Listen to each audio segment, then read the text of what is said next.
So magandang araw sa lahat na nagmamahal na kabataan or kahit anong gender na talaga namang in love. May gusto lang akong konting i-share para sa mga nanliligaw dyan, tapos maganda yung napupusuan nyo. Alam ko din na naisip nyo ito, so pag-usapan natin. Alam ko minsan naisip mo na dahil maganda ang nililigawan mo, baka maraming nanliligaw sa kanya. Tapos may isip mo na, tapos na. Wala na akong chance. Wala ka ng chance.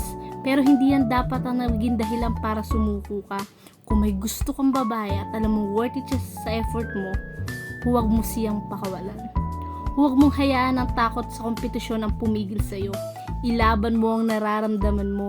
Huwag kang matakot magpakita ng sincerity, ng effort, ng pag-aalaga. Kasi sa huli, hindi lang tungkol sa dami na nililigaw sa kanya, kundi kung sino ang tunay na nagpapakita ng dedikasyon, ng pusong handang magmahal at maghintay. Ilaban mo hanggang ikaw ang manalo, hanggang makuha mo ang pagkakataon na ipakita sa kanya na ikaw ang karapat-dapat sa kanyang puso. Okay ba yun?